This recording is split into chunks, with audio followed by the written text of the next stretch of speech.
All right. We back for another great episode of Educators Matter, where learning is the true superpower. I got a special guest today. Um, this man's gonna do his own introduction. So start us off, Key, with the who, the what, and the where.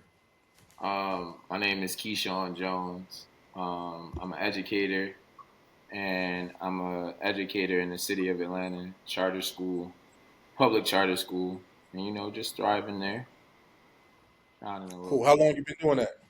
I'm currently in my eighth year of education, so 8 years. Awesome. Um, so why education? Like, why is it important? Why do you do it? Why'd you pick this as a career? Um, I know this might sound cheesy, but people always ask me why I picked this as a career, and I think the career chose me. I wasn't looking for education. I feel like it found me. I think because I have a family background and my family is deep rooted into education, somehow I ended up in it. And ultimately, what happened for me, or I think my drastic change, is when I went to college. That was the first time I had like a black educator, and it took me to get to college where I had a black educator that I actually enjoyed being in their classroom, which was my English professor at Benedict College, Mr. George Hart, who became my mentor later down the line, and he was another impactful part of me becoming an educator. Which is like, if this guy can impact me so far along my path, I feel like I can make an impact earlier on in somebody's life to make them want to do the same thing. So that's ultimately why I decided to jump into education.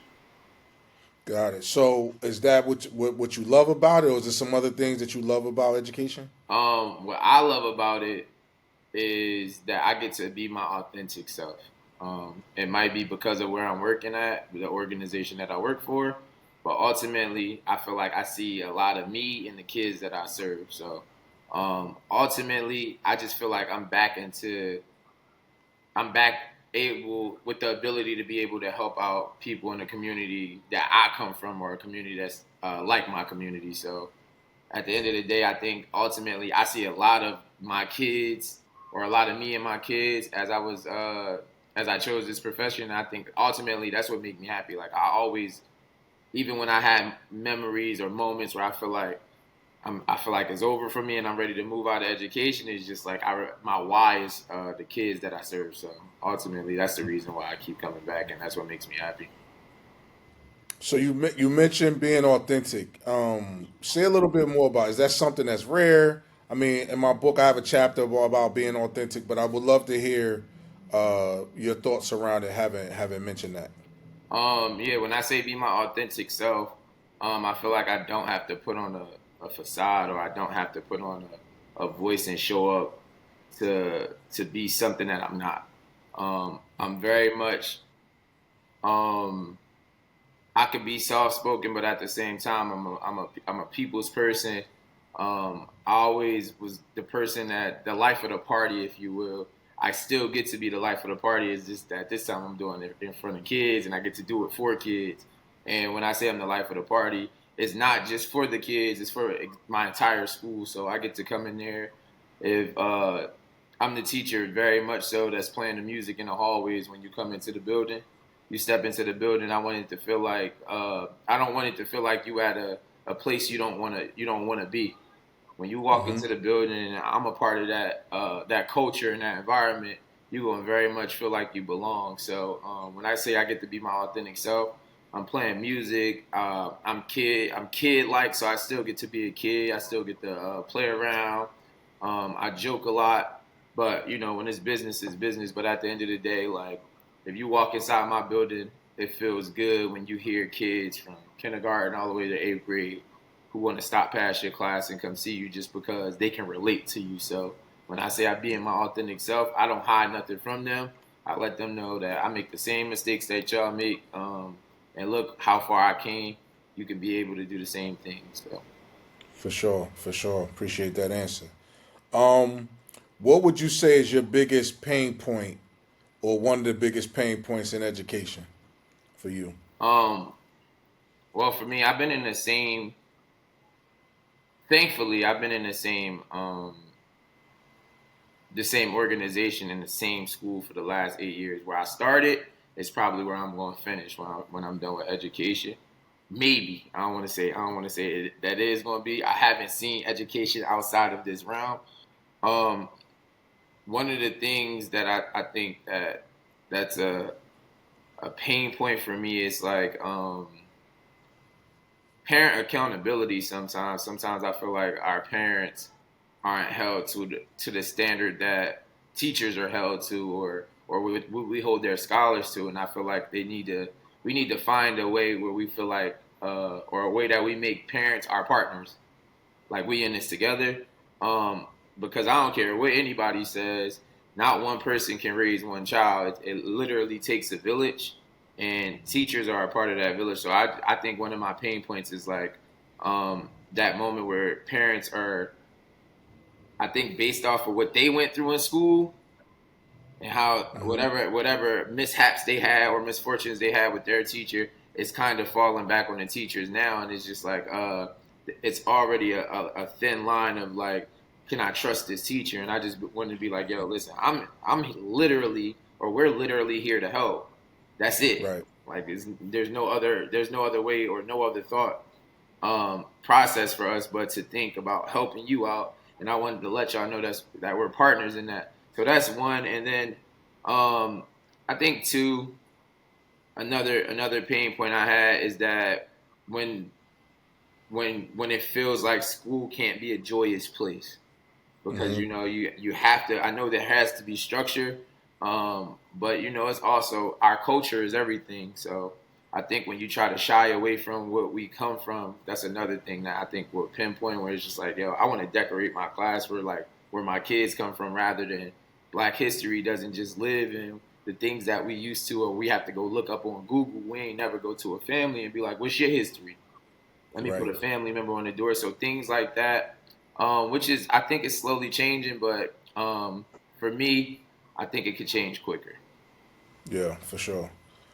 So let's unpack a little bit the comment you made around this gap between parents and teachers and the partnership. Um, where do you see the gap, and who's responsible for that? Like how does that gap get bridged? Is it on the teacher side? Is it on the parent side?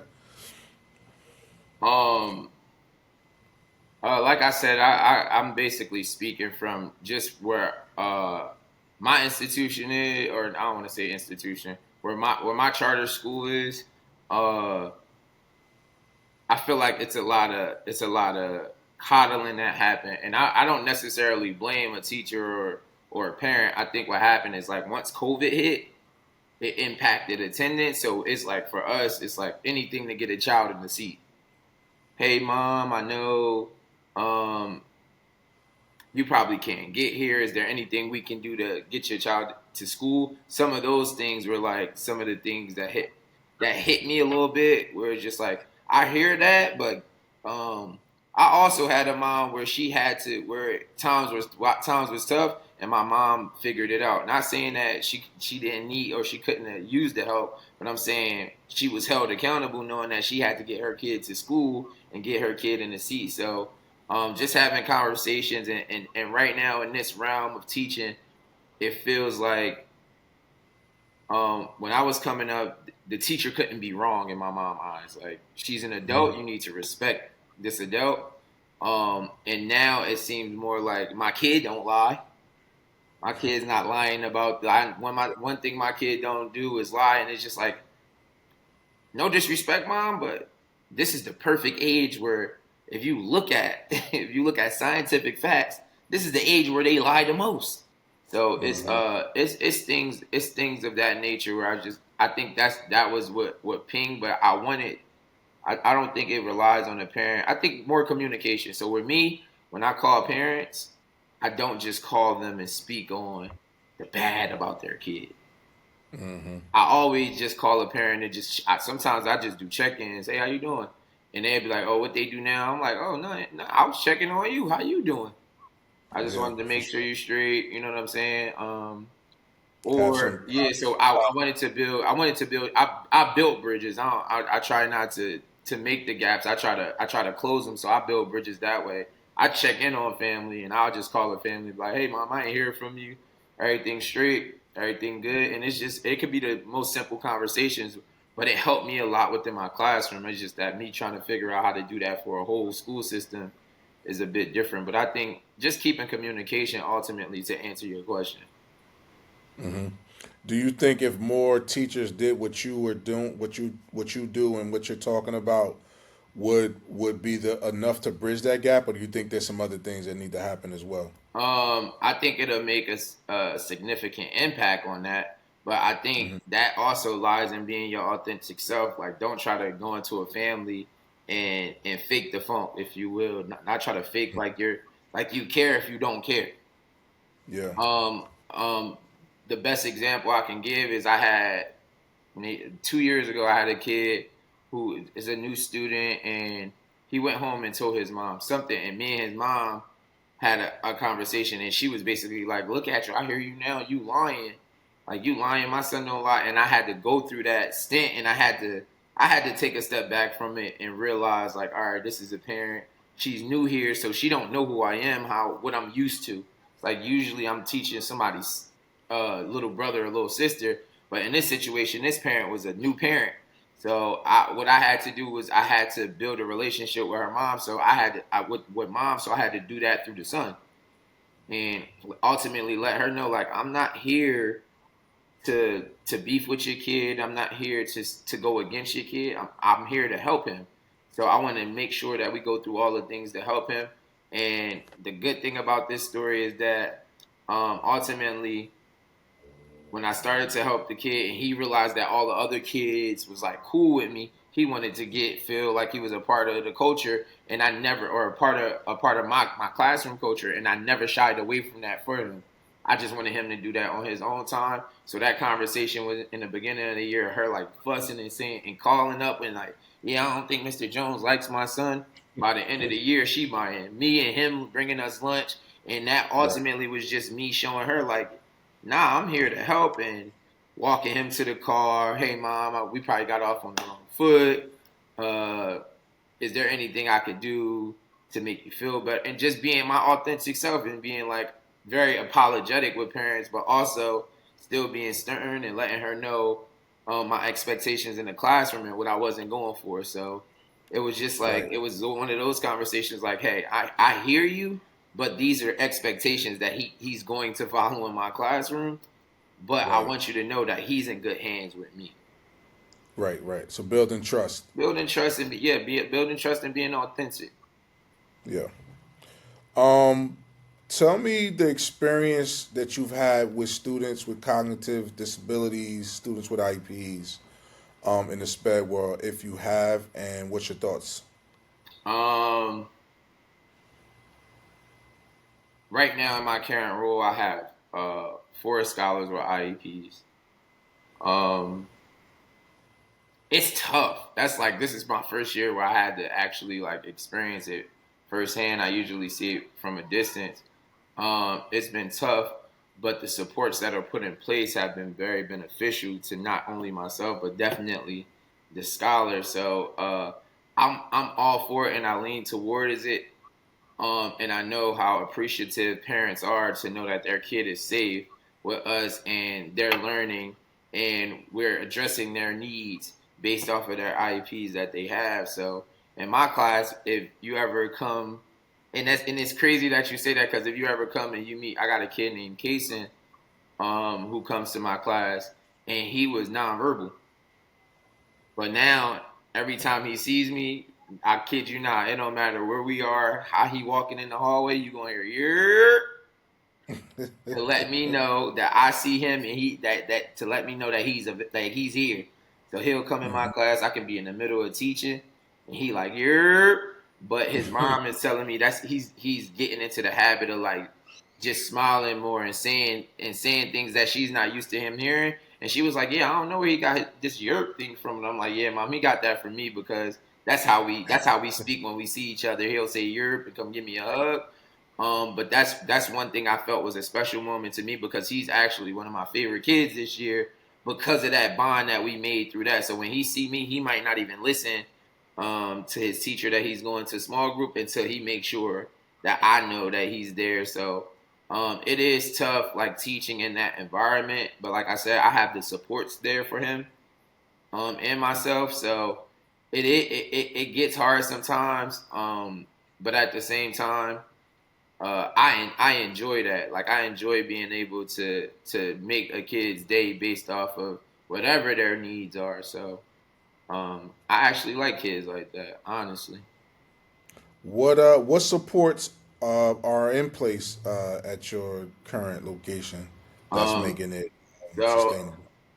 um, we have I have because I have kids with disabilities in my class and IEPs in my class. They're in pullout groups, and what happens is um, they get the teachers that they go to for most of the day because they're with my class for the things that are general lunch, recess, enrichment, specials. So what happens is teachers take my lesson plan and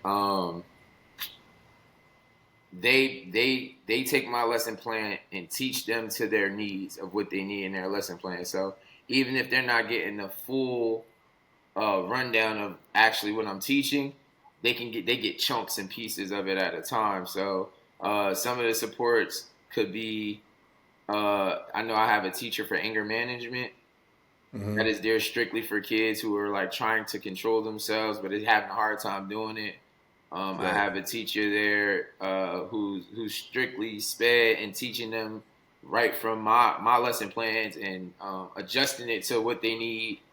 And I also have I want to say he's like a calm down coordinator because my kids Okay. be turned and when I say calm down, it ain't always about like them being angry. Sometimes they just on a high level and we just need to calm them down. So we do little exercises and things like that. But Hmm. most of the time that they handle that within their small groups and within the them smaller classrooms Yeah, for sure. with their parents What's your one-on-one. thoughts? Yeah, what's your thoughts on student retention, like students being left back? Um, that's tricky for me. I feel like if a kid is getting retained from me, I ain't Hmm. do my job. Or Why so? unless it's like a kid, because I have a kid this year. I teach second grade. I got a kid that came to me this year on pre-K reading level. But that's a goal of mine to be like, I'm gonna get you to at least second grade. So by the time you go to third grade, you caught up enough that way you can still get some of this. You can get some of that third grade information because I know it's a testing year. But at least you're close enough to be. You can still be on track within that year. So in my mind, I feel like, yo, all right, I gotta figure out ways. I gotta differentiate my instruction. So I got to differentiate my lesson plans for him. There's times where it's just like, I know I'm teaching my class all of these things. I want you to focus on this thing. And sometimes my lesson might look completely different for that scholar than when I'm teaching the rest of my class. So I do that naturally, and I don't really believe in retention. I feel like if a kid has to be retained, we didn't find out what that kid really needed in order to stop that from happening. So even if it is a kid that's 2 grade levels behind, it's like, yo, we can. He has the brain power because he's the right age to be able to chunk in a year or two Hmm. to be able to get to where he needs to be. So I don't really believe in retention. I think that should be a parent teacher collab with that to be like, all right, what is needed so it doesn't happen. So we should be able, we should it should be a preventative measures. I don't think people should just be like, all right, he had a bad year, let's hold him back. Like, nah. Right. True indeed. With that, what's your thoughts on suspensions? If you're not in school, you can't learn. Suspensions ultimately start to turn into retentions. Now, I do believe kids, scholars, and parents have to be held accountable, but I think it has to be with the severity of whatever they did. Like if you in here Hmm. fighting every day, it's like you ain't learning anyway. Because ultimately you gonna leave from being in the school and you got to be outside. So I try to be as real as possible with my kids to be like, yo, it ain't no more suspensions once you out of school, especially to like my older kids when I go visit the high school. I'm like, yo, y'all in here rumbling, but once you get out this building, it ain't about getting suspended. You can't come back.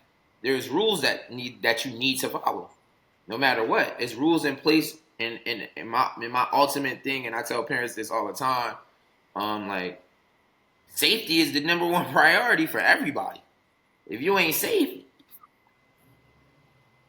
our goal is our job is to protect. Like we gotta protect. We teach and we protect to make sure everybody's safe. So when it comes to suspension, it depends on the severity of whatever that scholar did. But I don't really care for it because like I said, and it might be me. Most of the time, like even with parents, like I get my admin or will kind of like, yo, you ain't even log when this person. I'm just like, cause I handled it already with the parent. If it arises again and it is a continued thing, that's when I'll start to be like, all right, we gotta figure out something else because this thing is not working. Now we tried, but I'm like, we gotta give other things a try before we ultimately jump into being like, yo, you need to be suspended. Well, what did they do? Is suspension reasonable? Because there's kids who got suspended because they cursed out a teacher, but I'm just like, all right, no shade, but it's like, what the teacher say to him? You know what I'm saying? What triggered him to like to snap like that? Because do you know what he went through this morning? Did he Right. eat? Did he not get? So I think about those things because those are the same things that I went through when I didn't have the best. I didn't have the best situations when I was coming up in school either. I was a class clown. I got my work done, but there was days where I was frustrated because of something that my mom did or my brothers wasn't around. Like I had issues that I was going through. My teachers ain't never pull me to the side and be like, "Yo, what's up with you?" I enjoy being that teacher, so yes, I think it's when it comes to suspension, I think it's about the severity of things and how you handle it. So you're saying like if it's safety is more of a thing that would actually like get your If attention. it's jeopardizing somebody's safety, then yeah, we can look to grounds of suspension and going that way. But if it's something where it's just like it's personal to that kid and something that happened with them, them throwing a chair is not safe. But if I know like I had a kid who threw chairs all the time, but he knew not to hit nobody with it. But he was trying to control his anger, but nobody ever told him they ain't the best practice for you to show your behavior or to show that you upset about something. Got it. You can chill out, you can ball your fists up, walk to the corner, bro, breathe. Give them some different coping Yeah, skills. it has to be. Yeah, there you go. Yep. Okay. What's your thoughts on standardized testing? I think where I'm at, it literally like some of those questions my kids can't even relate to. Some of them questions don't even align with what some of the things that they're learning, or it don't have anything to do with their environment. So for me, I don't think you should be judged so much based off of how you testing. For example, the pipeline because of testing. If you fail in a test, you build in a prison because somebody failed the test that you made, that somebody came up with that we all got to follow. And then I read some of the questions and it's just like my kids wouldn't even understand this if I ain't teaching this explicitly to them. They ain't gonna understand what this test is talking about. So I really don't stand for tests. I feel like nobody give you tests on where they come from. Who taking tests from where we come from? That's a different type of test.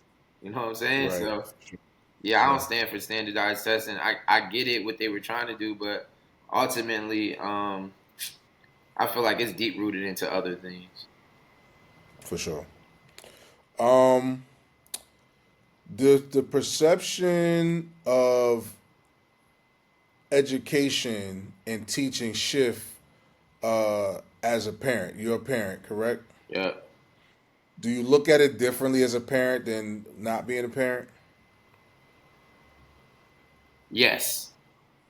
Okay. Um,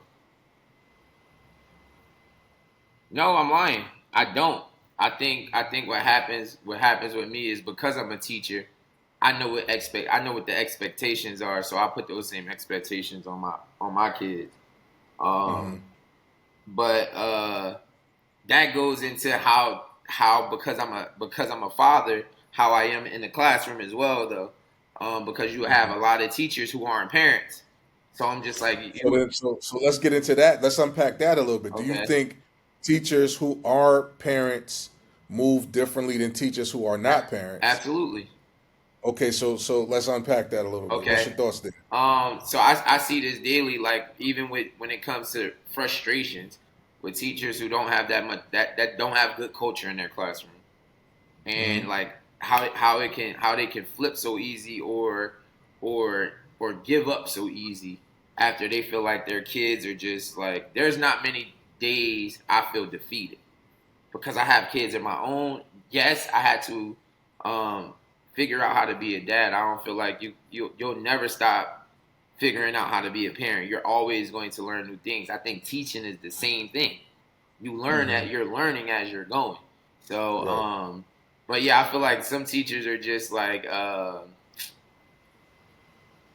some teachers are very much so like straightforward with disciplinary actions. Like, all right, y'all talk, no reset, and it's just like, yo, bruh, chill out a little bit. Maybe they ain't get to talk. If somebody telling them you ain't get to talk all day, they're kids. They want to talk, and because I always think about like a PD. When we in PD, you'll realize when we're in professional development, you see a bunch of teachers acting just like the kids in their classroom. Like, yo, you was just barking on little Johnny for talking while somebody up here talking, but you in the whole professional development, you on your phone. So I'm just like, yo, you get what you give. It's the same thing. I'm like, it's the same thing. Right, right. But I ultimately think like with parents, with scholars with parents, we all have a better understanding of why a kid did something or why they would lie about something. And I feel like teachers without kids are very short tempered sometimes. Um, and they're not trying to hear anything out. Whereas though I feel like with teachers that have kids, there's a couple of us at my school. We always get it because we always look at each other like, nah, I don't think it don't be that deep. And then we'll always say to each other like, oh yeah, they ain't got no kids, they wouldn't understand.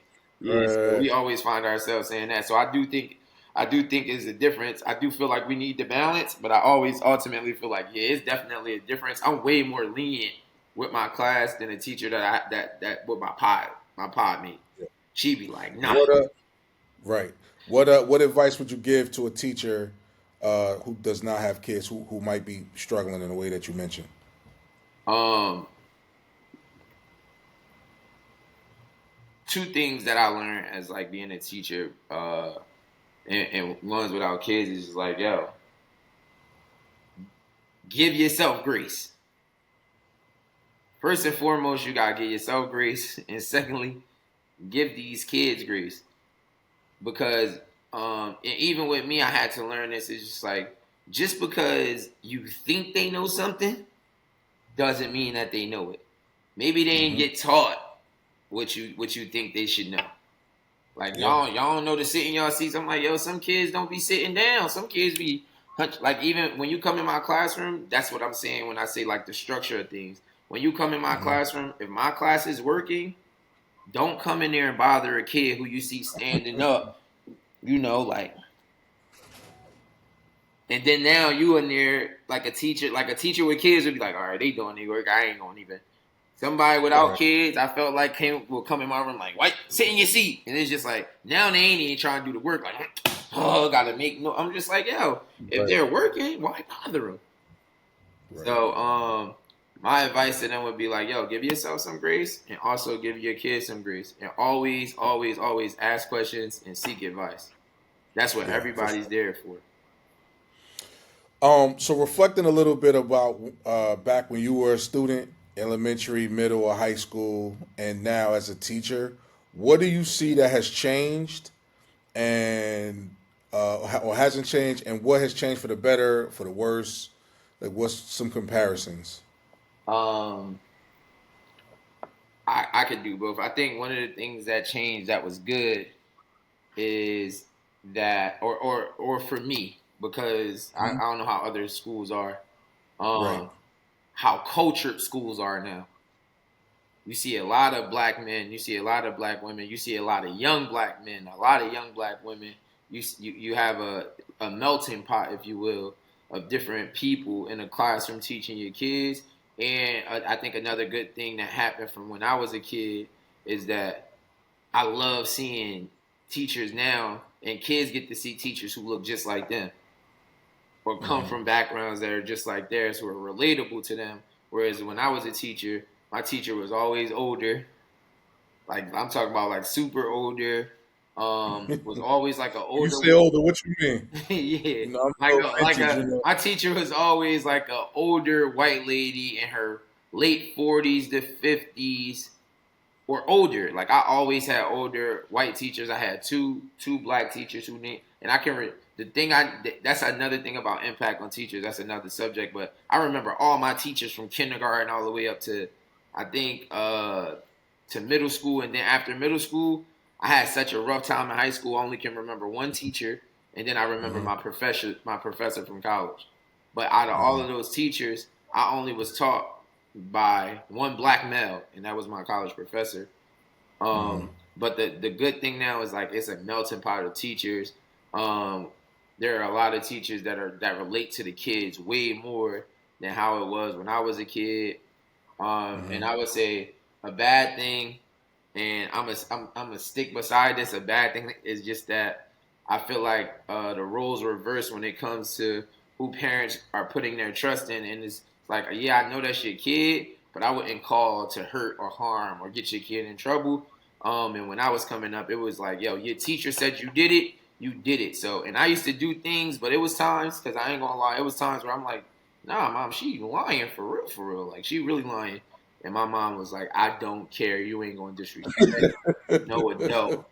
So I think, Holding the line. She was yeah, holding the line. yeah. So I think that Yeah, for changed to sure. where I get a phone call, or when I first was starting, I'm getting phone calls of like, yeah, my child told me that this is happening in the classroom and such is hitting on them, and you ain't doing it. And I'm just like, I wanted to be like my outside teacher voice of like, yo, you know where I can. Your son's a liar. I want to be unprofessional about it, but even in those moments, I know parents are still trying to because they might have had bad experiences. Because I did. I had Right. bad And we know experiences. teachers who aren't really teachers. Right. Right. Yeah. So We got I'm some like, yeah. people in education who are they signed up for education because of the schedule Right. and summers off, so I You think get a that's nice little check. You get your summers off. So yeah, I think, and that goes back into building those bridges because any parent it felt like it was flack with. I promise by the end of the year that parent was my best friend, and I ain't have a year yet where teacher appreciation week rolled around and Mr. Jones ain't getting nothing. for sure. That said, you mentioned not seeing folks who look like you, specifically a black man, till college for you. You're a young man. I mean, you said 40 was old. That's crazy. But No, how no, old are you? no,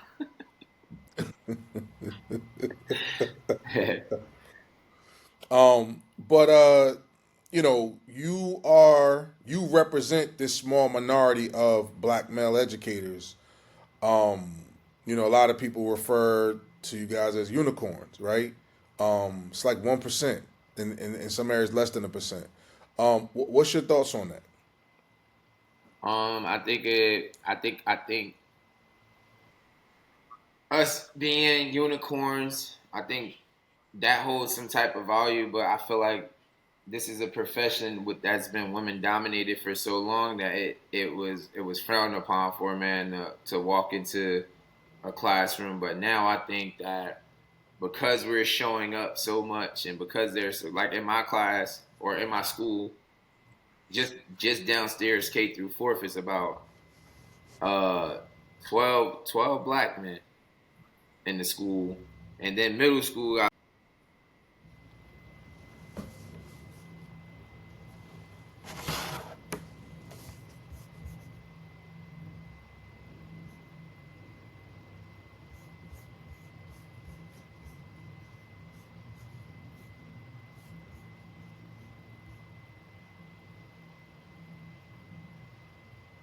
Today, I just feel like um, we're super important. We're valued. We're valued. We are unicorns. It's very rare to see. I wish we saw more of it. If I could, I would bring in more black brothers to help because I seen the impact that I made on my little black boys at the school. And one of the ultimate reasons that I'm just like I can't walk away from this just yet is because of the statistics behind black boys and like it's no secret that black boys get in trouble the most in school. Like out of all the kids, uh, they get in trouble for talking, all these things. So it's things that in my classroom I get to nip in the bud. Like, nah, he was talking, but he gonna do that anyway. But go look at his work. You know what I'm saying? So um, at the end of the day, I just feel like we're very impactful and very much needed in school systems. For sure. Will you see yourself in a year, 2 years, 5 years?